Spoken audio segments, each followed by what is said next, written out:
Good evening everyone welcome back to your own channel Scientia. जिमें कि तुसी जानते हो आप अपने चैनल ते साइंस की प्रिपरेशन कर रहे हैं कॉम्पीटिटिव एग्जाम्स दे लई। तुहाडा कोई भी एग्जाम हो पंजाब दा एग्जाम जो साइंस नाल रिलेट करदा है उसकी प्रिपरेशन कर रहे हैं। अगर तुसी चैनल ते न्यू हो तो चैनल नू सबसक्राइब कर लो, बैल आइकन नू प्रेस कर लो सो दैट तुहानू डेली दी अपडेट मिलती रहे। हाँ जी, अज आप फिजिक्स नू कंटिन्यू करांगे जो तुहाडे मास्टर कैडर एग्जाम के लिए मोस्ट इंपॉर्टेंट है।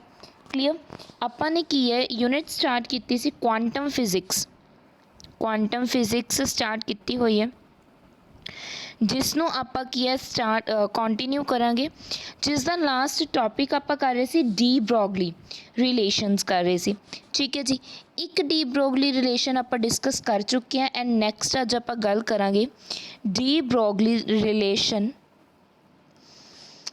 Wave in terms of energy and time. De Broglie का जो रिलेशन है इन terms of energy and time, energy ते टाइम दे विचकार जो रिलेशनस मिलते हैं आपां डी ब्रोगली दे उन्होंने की करांगे डिस्कस करांगे। सब तो पहला गल करूँगी in terms of energy, energy दी टर्म्स ते in terms of energy, energy के बेसिस ते गल करांगे।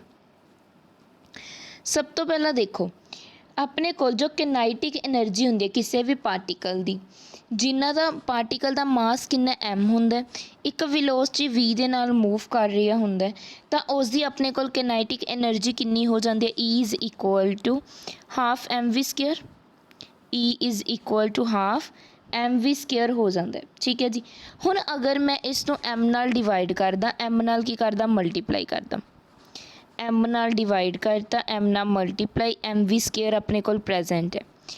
ठीक है जी, तो यह अपने को की बन गया जो एम स्केयर वी स्केयर है ये की होंदा, एम वी किस दे इक्वल होंदा मोमेंटम पी दे, बस इस स्केयर की फॉर्म दे विच है तो इसनों की लिख सकते 1/2 p square divided by m. Clear होया, तो इत्थों की आप पी की निकाल सकते, वैल्यू निकाल सकते, बिल्कुल ईजी है। की करांगे पी नू आपां की करांगे एक साइड रख लांगे, बाकी जो टर्म्स है उसनों एक साइड लै जाएंगे, की बन जूगा ई एम। ठीक है, उधर चला गया, टू भी उधर चला गया, इधर की रह गया अपने को पी स्केयर, स्केयर का की बन जू अंडर रूट बन जू p is equal to under root 2m e, की बन गया अपने को रिलेशन बन गया। ठीक है जी, पी का मोमेंटम का।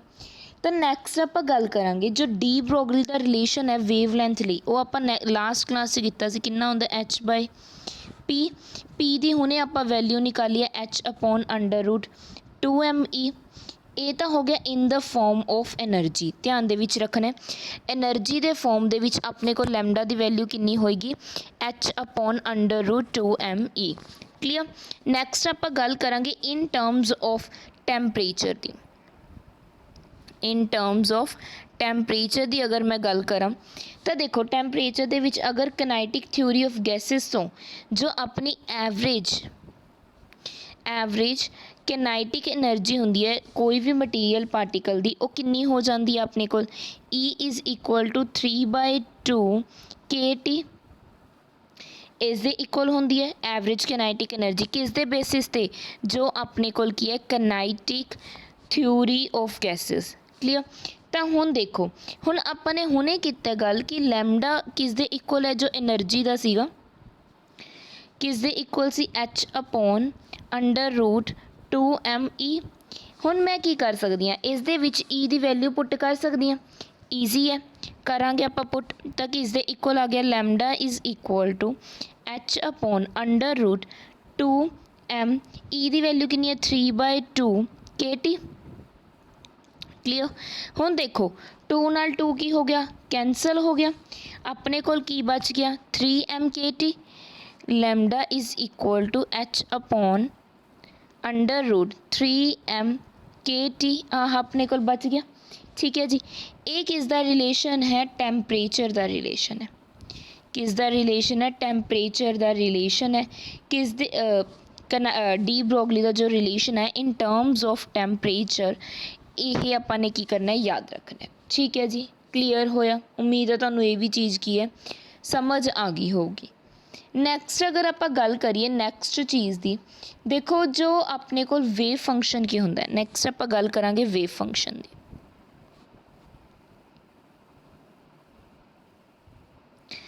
ਤਾਂ ਵੇਵ ਫੰਕਸ਼ਨ ਕੀ ਹੈ, ਇਹ ਆਪਾਂ ਨੂੰ ਡਿਸਕ੍ਰਾਈਬ ਕਰਦਾ ਮੈਟਰ ਵੇਵਸ ਦੇ ਬਾਰੇ। ਕੀ ਡਿਸਕ੍ਰਾਈਬ ਕਰਦਾ ਮੈਟਰ ਵੇਵਸ ਦੇ ਬਾਰੇ, ਜੋ ਕਿਸ ਦੇ ਨਾਲ ਐਸੋਸੀਏਟ ਹੁੰਦੇ ਨੇ, ਕੁਝ ਪਾਰਟੀਕਲਸ ਦੇ ਨਾਲ, ਮਟੀਰੀਅਲ ਪਾਰਟੀਕਲਸ ਦੇ ਨਾਲ।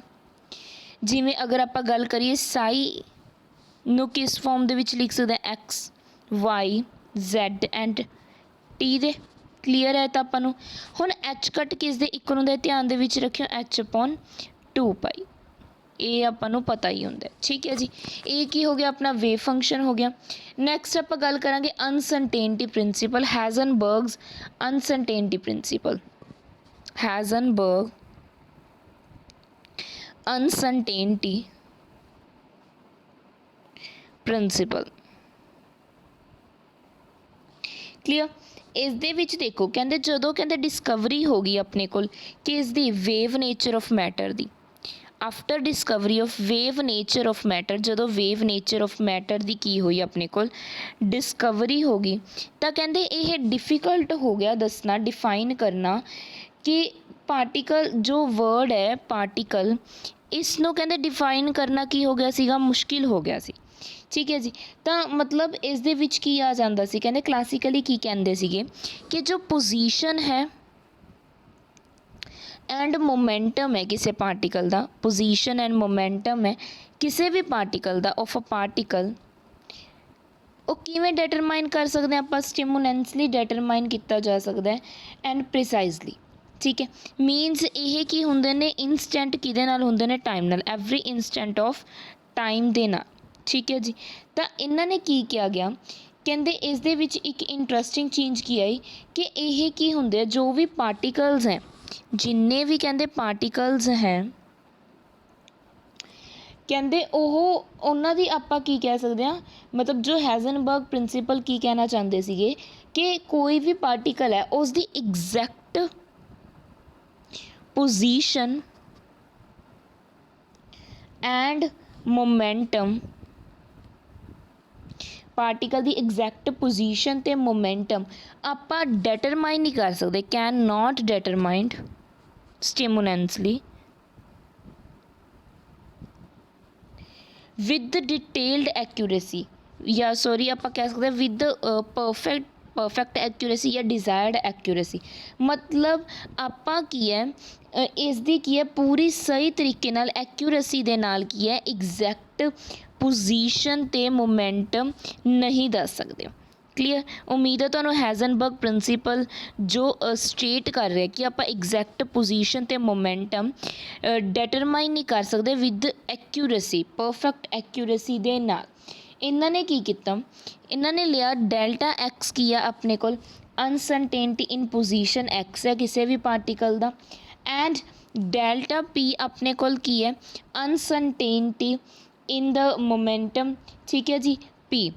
ਕਲੀਅਰ। ਨੈਕਸਟ ਇਹਨਾਂ ਨੇ ਕੀ ਕਿਹਾ, delta X dot delta p greater than equal to H cut ਹੋਣਗੇ। ਠੀਕ ਹੈ, ਐਚ ਕੱਟ ਦੀ ਵੈਲਿਊ ਆਪਾਂ ਨੂੰ ਪਤਾ ਹੀ ਹੈ h/2 ਪਾਈ ਹੁੰਦੀ ਹੈ। ਠੀਕ ਹੈ ਜੀ, ਇਹਨਾਂ ਨੇ ਕੀ ਕਿਹਾ, ਕਹਿੰਦੇ ਆਪਾਂ ਪਰਫੈਕਟ ਐਕਿਊਰੇਸੀ ਦੇ ਨਾਲ ਦੋਨਾਂ ਨੂੰ ਇਕੱਠੇ ਕੈਲਕੂਲੇਟ ਨਹੀਂ ਕਰ ਸਕਦੇ। ਦੋਨਾਂ ਨੂੰ ਮੀਨਸ ਆਪਣੇ ਕੋਲ ਪੋਜੀਸ਼ਨ ਵੀ ਹੈ ਇੱਥੇ ਐਂਡ ਮੋਮੈਂਟਮ ਵੀ ਹੈ, ਦੋਨਾਂ ਨੂੰ। ਠੀਕ ਹੈ ਜੀ, ਇਹਨਾਂ ਨੇ ਫਿਰ ਪ੍ਰੂਫ ਵੀ ਦਿੱਤਾ ਸੀ ਜੋ ਆਪਾਂ ਨੂੰ ਕਰਨ ਦੀ ਜ਼ਰੂਰਤ ਨਹੀਂ ਹੈ, ਬਸ ਇਹ ਚੀਜ਼ ਕੀ ਹੈ ਆਪਾਂ ਨੂੰ ਧਿਆਨ ਦੇ ਵਿੱਚ ਹੋਣੀ ਚਾਹੀਦੀ ਹੈ। ਇਹ ਜੋ ਫਾਰਮੂਲਾ ਹੈ ਇਹ ਤੁਹਾਨੂੰ ਕੀ ਹੈ ਪਤਾ ਹੋਣਾ ਚਾਹੀਦਾ। ਠੀਕ ਹੈ ਜੀ, ਕਲੀਅਰ। ਮਤਲਬ ਕਹਿੰਦੇ ਇੰਪੋਸੀਬਲ ਹੈ ਵੀ ਆਪਾਂ ਇਹਨਾਂ ਦੋਨਾਂ ਨੂੰ ਇਕੱਠੇ ਕੀ ਹੈ ਕੈਲਕੂਲੇਟ ਕਰ ਸਕੀਏ ਪਰਫੈਕਟ ਐਕੂਰੇਸੀ ਨਾਲ। ਇੰਪੋਸੀਬਲ ਹੀ ਕਹਿਤਾ ਸੀ ਇਹਨਾਂ ਨੇ ਕਿ ਇੰਪੋਸੀਬਲ ਹੈ ਕਿ ਆਪਾਂ ਪਰਫੈਕਟ ਐਕੂਰੇਸੀ ਦੇ ਨਾਲ ਦੋਨਾਂ ਨੂੰ ਕੀ ਕਰ ਸਕੀਏ, ਮੇਜ਼ਰ ਕਰ ਸਕੀਏ। ਠੀਕ ਹੈ ਜੀ, ਉਮੀਦ ਹੈ ਤੁਹਾਨੂੰ ਕਲੀਅਰ ਹੋ ਚੁੱਕਿਆ। ਦੇਖੋ ਅਗਰ ਆਪਾਂ ਗੱਲ ਕਰੀਏ, ਅਗਰ ਹੁਣ ਇਸ ਦੇ ਵਿੱਚ ਕਿਵੇਂ ਹੈ, ਅਗਰ ਡੈਲਟਾ ਐਕਸ ਆਪਣੇ ਕੋਲ 0 ਹੋ ਜਾਂਦਾ, ਡੈਲਟਾ ਐਕਸ ਕੀ ਹੋ ਜਾਂਦਾ 0, ਤਾਂ ਪਾਰਟੀਕਲ ਕੀ ਕਹਿੰਦੇ ਨੇ ਲੋਕਲਾਈਜ਼ ਹੋ ਗਿਆ। ਇਹਦਾ ਮਤਲਬ ਡੈਲਟਾ ਪੀ ਐਕਸ, ਡੈਲਟਾ ਪੀ ਹੈ ਸੋਰੀ, ਗ੍ਰੇਟਰ ਦੈਨ ਹੋ ਗਿਆ, ਗ੍ਰੇਟਰ ਦੈਨ ਇਕੁਅਲ ਟੂ ਹੋ ਗਿਆ ਕਿਹਦੇ, h/2 ਪਾਈ ਦੇ। ਇਹੀ ਹੋਇਆ ਨਾ। ਤਾਂ ਹੁਣ ਦੇਖੋ ਇਹ ਡੈਲਟਾ ਐਕਸ ਇੱਥੇ ਸੀ, ਅਗਰ ਇਹ ਜ਼ੀਰੋ ਹੈ ਮੀਨਸ ਅਗਰ ਮੈਂ ਇਹਨੂੰ ਡਿਵਾਈਡ 'ਚ ਲੈ ਜਾ ਇੱਥੇ ਇਸ ਤਰ੍ਹਾਂ ਨਾਲ, ਇਹ ਜ਼ੀਰੋ ਹੈ ਤਾਂ ਇਸਦਾ ਮਤਲਬ ਇਹ ਸਾਰਾ ਜ਼ੀਰੋ ਹੋ ਗਿਆ। ਮੀਨਸ ਅਗਰ ਕਿਸੇ ਦੇ ਡਿਵਾਈਡ 'ਚ ਜ਼ੀਰੋ ਹੋਵੇ ਅਤੇ ਇਹ ਕਿਸ ਦੇ ਗ੍ਰੇਟਰ ਦੈਨ ਇਕੁਅਲ ਟੂ ਹੋ ਗਿਆ ਇਨਫਿਨਿਟੀ ਦੇ, ਤਾਂ ਕਹਿੰਦੇ ਆਪਣੇ ਕੋਲ ਕੀ ਹੈ ਮੋਮੈਂਟਮ ਕੀ ਬਣ ਜੂਗਾ, ਅਨਨੋਨ ਬਣ ਜੂਗਾ। ਐਵੇਂ ਤਾਂ ਹੋ ਨਹੀਂ ਸਕਦਾ। ਅਗਰ ਮੈਂ ਮੋਮੈਂਟਮ ਨੂੰ ਜ਼ੀਰੋ ਲੈ ਲੈਂਦੀ ਹਾਂ ਤਾਂ ਆਪਣੇ ਕੋਲ ਜੋ ਡੈਲਟਾ ਐਕਸ ਹੈ ਮੀਨਸ ਪੋਜੀਸ਼ਨ ਹੈ ਉਹ ਕੀ ਹੋ ਜੂਗੀ, ਉਹ ਵੀ ਕੀ ਹੋ ਜੂਗੀ, ਅਨਨੋਨ ਹੋ ਜੂਗੀ। ਠੀਕ ਹੈ ਜੀ, ਇਸ ਲਈ ਇਹਨਾਂ ਨੂੰ ਪਰਫੈਕਟ ਐਕਿਊਰੇਸੀ ਦੇ ਨਾਲ ਨਹੀਂ ਮੇਜ਼ਰ ਕਰ ਸਕਦੇ। ਕਲੀਅਰ। ਸਿਮਿਲਰਲੀ ਇਹ ਤਿੰਨਾਂ ਉਸ ਦੇ ਵਿੱਚ ਹੋ ਸਕਦੇ ਆ, ਐਵੇਂ ਨਹੀਂ ਕਿ ਸਿਰਫ ਐਕਸ ਐਕਸਿਸ ਮਤਲਬ ਤਿੰਨੇ ਡਾਇਰੈਕਸ਼ਨਸ ਦੇ ਵਿੱਚ ਤਿੰਨੇ ਐਕਸਿਸ 'ਤੇ ਹੋ ਸਕਦੇ, ਜਿਵੇਂ ਤਿੰਨ ਇਕੁਏਸ਼ਨ ਬਣਦੇ delta X dot delta P X X axis ਦੇ through, delta Y dot delta P Y, similarly delta Z axis ਦੇ ਥਰੂ ਡੈਲਟਾ ਪੀ ਜ਼ੈਡ ਕੀ ਹੋਣਗੇ, greater than equal to H cut, greater than equal to H cut, greater than equal to H cut. ਇਹ ਆਪਣੇ ਕੋਲ equations ਬਣ ਗਈਆਂ ਕਿਸ ਦੀਆਂ, ਅਨਸਰਟੇਨਟੀ ਪ੍ਰਿੰਸੀਪਲ ਦੀਆਂ। ਇਸ ਤੋਂ ਇਲਾਵਾ ਆਪਣੇ ਕੋਲ ਕੀ ਹੁੰਦਾ, ਟਾਈਮ ਅਤੇ ਐਨਰਜੀ ਦਾ ਰਿਲੇਸ਼ਨ ਵੀ ਹੁੰਦਾ, ਟਾਈਮ ਐਂਡ ਐਨਰਜੀ ਦਾ ਰਿਲੇਸ਼ਨ ਵੀ ਹੁੰਦਾ ਕਿਸ ਦਾ, ਅਨਸਰਟੇਨਟੀ ਪ੍ਰਿੰਸੀਪਲ ਦਾ। Means delta E dot delta T greater than equal to H cut ਹੁੰਦੇ ਆ। ਠੀਕ ਹੈ ਜੀ, ਇਸ ਦਾ ਮਤਲਬ ਕੀ ਹੈ, ਜੋ ਐਨਰਜੀ ਹੈ, ਠੀਕ ਹੈ, ਟਾਈਮ ਐਨਰਜੀ ਜੋ ਅਨਸਰਟੇਨਟੀ ਪ੍ਰਿੰਸੀਪਲ ਹੈ ਉਹ ਕੀ ਦੱਸਦਾ ਹੈ, ਜੋ ਐਗਜ਼ੈਕਟ ਐਨਰਜੀ ਹੈ ਐਂਡ ਐਗਜ਼ੈਕਟ ਟਾਈਮ ਹੈ, ਇਹਨਾਂ ਦੋਨਾਂ ਨੂੰ ਵੀ ਕਿਸੇ ਵੀ ਪਾਰਟੀਕਲ ਦਾ ਡਿਜ਼ਾਇਰਡ ਐਕੂਰੇਸੀ ਦੇ ਨਾਲ ਡਿਟਰਮਾਈਨ ਨਹੀਂ ਕਰ ਸਕਦੇ। ਠੀਕ ਹੈ ਜੀ, ਕੈਨ ਨਾਟ ਡਿਟਰਮਾਈਨਡ ਸਟਿਮੂਲੈਂਸਲੀ, ਦੋਨਾਂ ਨੂੰ ਮੀਨਸ ਇਕੱਠੇ। ਡੈਲਟਾ ਈ ਆਪਣੇ ਕੋਲ ਕੀ ਹੈ, uncertainty in measurement of energy, delta T ਕੀ ਹੈ, uncertainty in measurement of time. Clear. ਇਹ ਧਿਆਨ ਦੇ ਵਿੱਚ ਰੱਖਿਓ, ਦੋਨੋਂ ਇੰਪੋਰਟੈਂਟ ਨੇ। ਠੀਕ ਹੈ ਜੀ, ਉਮੀਦ ਹੈ ਤੁਹਾਨੂੰ ਇਹ ਚੀਜ਼ ਕਲੀਅਰ ਹੋ ਗਈ। ਨੈਕਸਟ ਦੇਖੋ, ਨੈਕਸਟ ਗੱਲ ਕਰਾਂਗੇ wave function for a free particle. For a free particle ਦੇ ਲਈ ਵੇਵ ਫੰਕਸ਼ਨ ਨੂੰ ਡਿਸਕਸ ਕਰਾਂਗੇ। ਠੀਕ ਹੈ ਜੀ, ਦੇਖੋ ਇਸ ਨੂੰ ਅਗਰ ਆਪਾਂ ਗੱਲ ਕਰੀਏ, ਇਸ ਨੂੰ ਹੋਰ ਕੀ ਕਹਿ ਸਕਦੇ ਹਾਂ ਵੀ ਕੀ ਜ਼ਰੂਰਤ ਹੈ, ਵੇਵ ਫੰਕਸ਼ਨ ਜਾਂ ਵੇਵ ਪਾਰਟੀਕਲ ਹੈ ਜੋ ਆਪਣੇ ਕੋਲ ਮਟੀਰੀਅਲ ਪਾਰਟੀਕਲ, ਉਹ ਕਿਵੇਂ ਜੁੜੇ ਹੁੰਦੇ ਨੇ, ਮਤਲਬ ਜ਼ਰੂਰਤ ਕੀ ਹੈ। ਦੇਖੋ ਅਗਰ ਮੈਂ ਗੱਲ ਕਰਾਂ ਕੋਈ ਵੀ ਫ੍ਰੀ ਪਾਰਟੀਕਲ ਹੈ, ਫ੍ਰੀ ਪਾਰਟੀਕਲ ਉਸ ਨੂੰ ਕਿਹਾ ਜਾਂਦਾ ਜਿਸ ਦੇ ਉੱਪਰ ਕੋਈ ਵੀ ਨੋ ਐਕਸਟਰਨਲ ਫੋਰਸ ਅਪਲਾਈ ਜਾਂ ਐਕਟ ਕਰ ਰਹੀ ਹੋਵੇ, ਨੋ ਐਕਸਟਰਨਲ ਫੋਰਸਿਸ ਐਕਟਿੰਗ, ਉਸ ਨੂੰ ਆਪਾਂ ਕੀ ਕਹਿ ਦਿੰਦੇ ਹਾਂ, ਫ੍ਰੀ ਪਾਰਟੀਕਲ ਕਹਿ ਦਿੰਦੇ ਹਾਂ, ਜਿਸ ਦੇ ਉੱਪਰ ਕੀ ਹੈ ਐਕਸਟਰਨਲ ਫੋਰਸ ਨਾ ਲੱਗ ਰਹੀ ਹੋਵੇ, ਉਸ ਨੂੰ ਆਪਾਂ ਕੀ ਕਹਿ ਦਿੰਦੇ ਹਾਂ, ਫ੍ਰੀ ਪਾਰਟੀਕਲ ਕਹਿ ਦਿੰਦੇ ਹਾਂ। ਅਗਰ ਮੰਨ ਲਓ ਕਹਿੰਦੇ ਫ੍ਰੀ ਪਾਰਟੀਕਲ ਵੀ ਵੈਲੋਸਿਟੀ ਨਾਲ ਮੂਵ ਕਰ ਰਿਹਾ, ਉਸ ਦਾ ਮਾਸ ਕੀ ਹੈ m, ਤਾਂ rate of change of momentum with respect to time t ਕਿਸ ਦੇ ਇਕੁਅਲ ਹੋ ਜਾਊਗਾ, ਆਪਣੇ ਕੋਲ ਜੋ ਫੋਰਸ ਲੱਗ ਰਹੀ ਹੈ ਐਕਸਟਰਨਲ ਫੋਰਸ। ਕਲੀਅਰ। ਕਹਿੰਦੇ ਉਹ ਫ੍ਰੀ ਹੈ। ਹੁਣੇ ਮੈਂ ਕੀ ਤੁਹਾਨੂੰ ਡੈਫੀਨੇਸ਼ਨ ਕਰਵਾਈ ਹੈ ਕਿ ਫ੍ਰੀ ਪਾਰਟੀਕਲ 'ਤੇ ਕੋਈ ਵੀ ਐਕਸਟਰਨਲ ਫੋਰਸ ਨਹੀਂ ਲੱਗੂਗੀ, ਤਾਂ ਇਸ ਦਾ ਮਤਲਬ ਆਪਣੇ ਕੋਲ ਇਹ ਕੀ ਹੋ ਗਿਆ, ਜ਼ੀਰੋ ਹੋ ਗਿਆ, ਐਫ ਐਕਸਟਰਨਲ ਕੀ ਹੋ ਗਿਆ, ਜ਼ੀਰੋ, ਤਾਂ ਕੀ ਬਣ ਜੂਗਾ d by d t is equal to zero ਆ ਗਿਆ। ਕਲੀਅਰ। ਹੁਣ ਦੇਖੋ ਜਦੋਂ ਕਿਸੇ ਦਾ ਡੈਰੀਵੇਟਿਵ ਜ਼ੀਰੋ ਹੋਵੇ ਇਹਦਾ ਮਤਲਬ ਉਹ ਆਪ ਕੀ ਹੋ ਜਾਂਦਾ, ਕੌਨਸਟੈਂਟ, ਇਹਦਾ ਮਤਲਬ ਪੀ ਕੀ ਹੋ ਗਿਆ ਆਪਣੇ ਕੋਲ, ਕੌਨਸਟੈਂਟ ਹੋ ਗਿਆ। ਹੁਣ ਦੇਖੋ ਅਗਰ ਮੈਂ ਗੱਲ ਕਰਾਂ ਜੋ ਕਿਨੈਟਿਕ ਐਨਰਜੀ ਹੈ, ਸਿਮਿਲਰਲੀ ਮੈਂ ਗੱਲ ਕਰੂੰਗੀ ਕਿਨੈਟਿਕ ਐਨਰਜੀ ਦੀ। ਕਿਨੈਟਿਕ ਐਨਰਜੀ ਕੀ ਹੁੰਦੀ ਹੈ ਆਪਣੇ ਕੋਲ, ਹਾਫ ਐਮ ਵੀ ਸਕੇਅਰ, ਐਮ ਨਾਲ ਕੀ ਕਰੋ ਮਲਟੀਪਲਾਈ, ਐਮ ਨਾਲ ਕੀ ਕਰ ਦਿਓ ਡਿਵਾਈਡ। ਕਲੀਅਰ। ਤਾਂ ਆਪਣੇ ਕੋਲ ਕੀ ਬਣ ਗਿਆ, ਪੀ ਸਕੇਅਰ ਬਾਏ 2m ਬਣ ਗਿਆ। ਇਹ ਕੀ ਆਪਣੇ ਕੋਲ ਇਹਦੇ ਵਿੱਚ ਦੇਖੋ, ਹੁਣ ਇਹਦੇ ਵਿੱਚ ਵੀ ਪੀ ਕੀ ਹੈ, ਕੌਨਸਟੈਂਟ ਹੈ, ਤਾਂ ਇਹ ਸਾਰੀ ਟਰਮ ਕੀ ਆ ਗਈ, ਕੌਨਸਟੈਂਟ। ਦੇਖੋ ਮੈਕਰੋਸਕੋਪਿਕ ਪਾਰਟੀਕਲ ਹੈ ਜੋ ਸਿਸਟਮ ਹੈ ਇਨ ਅ ਫ੍ਰੀ ਪਾਰਟੀਕਲ, ਉਹਦੇ ਵਿੱਚ ਕੀ ਆ, ਕੌਨਸਟੈਂਟ ਕੀ ਰਹੂਗਾ, ਮੋਮੈਂਟਮ, कॉन्स्टेंट की रहूगा मोमेंटम एंड एनर्जी, दोनों की रहेंगे कॉन्स्टेंट। बट इन जो ये किहदे लई है, मैक्रो स्टेट दे लई, मैक्रोस्कोपिक स्टेट दे लई है सिस्टम दे लई। बट अगर मैं गल करा माइक्रो सिस्टम दे लई, अगर मैं गल करा माइक्रो सिस्टम दे लई, तो पार्टिकल हमेशा किस नाल एसोसीएट करूगा, वेव दे नाल। ਪਾਰਟੀਕਲ ਹਮੇਸ਼ਾ ਕਿਸ ਦੇ ਨਾਲ ਜੁੜਿਆ ਹੋਊਗਾ, ਵੇਵ ਦੇ ਨਾਲ ਜੁੜਿਆ ਹੋਊਗਾ। ਇਸ ਦਾ ਮਤਲਬ ਇਹ ਕਿਹੜੀ ਵੇਵ ਹੋਊਗੀ, ਡੀ ਬਰੋਗਲੀ ਵੇਵ। ਇਸ ਨੂੰ ਕੀ ਕਿਹਾ ਜਾਊਗਾ, ਡੀ ਬਰੋਗਲੀ ਵੇਵ। ਕਲੀਅਰ, ਉਮੀਦ ਹੈ ਤੁਹਾਨੂੰ ਇਹ ਵੀ ਕਲੀਅਰ ਹੋ ਗਿਆ। ਨੈਕਸਟ ਆਪਾਂ ਕਰਾਂਗੇ, ਨੈਕਸਟ ਹੈ ਜੀ ਨੋਰਮਲਾਈਜੇਸ਼ਨ ਆਫ ਵੇਵ ਫੰਕਸ਼ਨ। ਇੰਪੋਰਟੈਂਟ ਹੈ, ਧਿਆਨ ਨਾਲ ਕਰਿਓ। ਨੋਰਮਲਾਈਜੇਸ਼ਨ of wave function।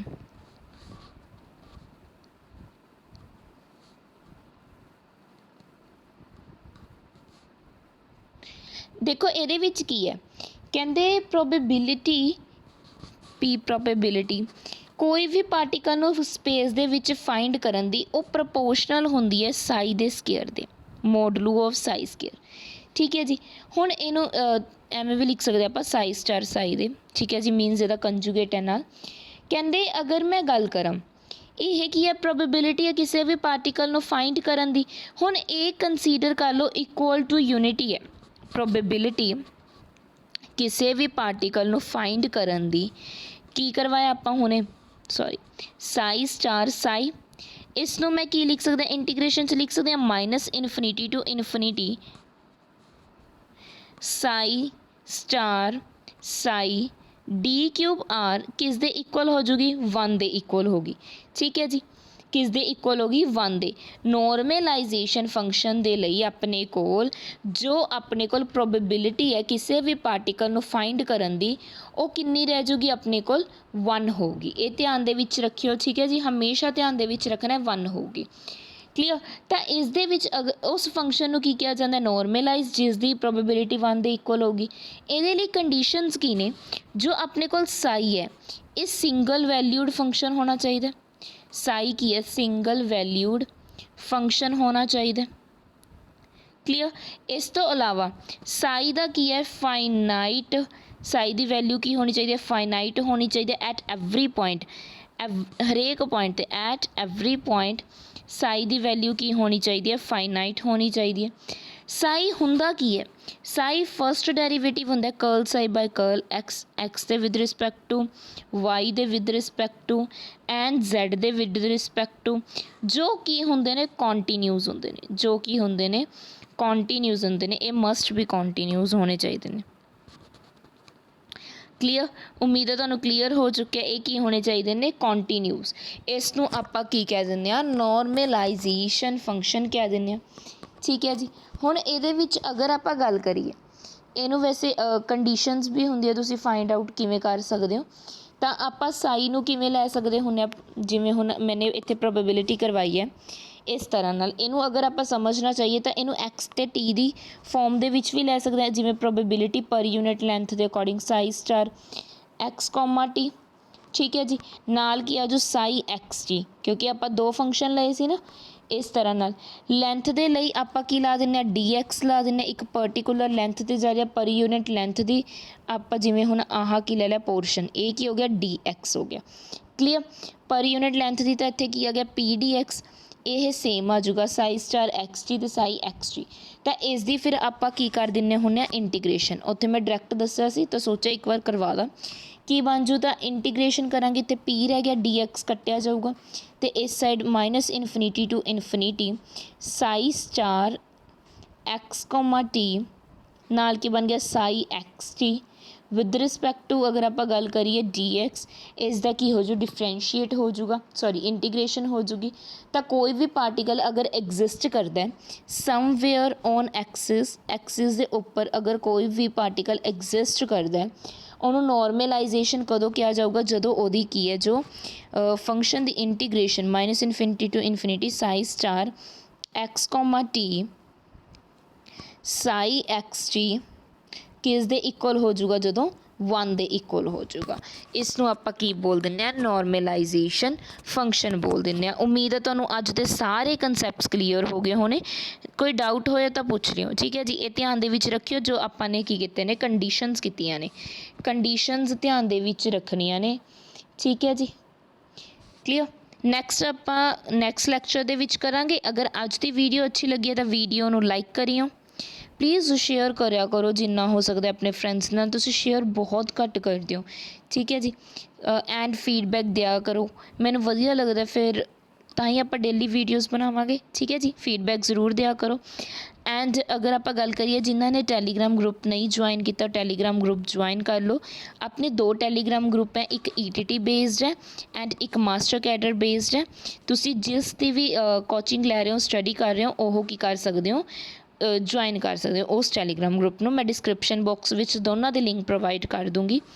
Thank you so much. Please channel ਨੂੰ ਸਪੋਰਟ ਕਰੋ, ਬਸ ਤੁਹਾਡੇ ਸਪੋਰਟ ਦੀ ਜ਼ਰੂਰਤ ਹੈ।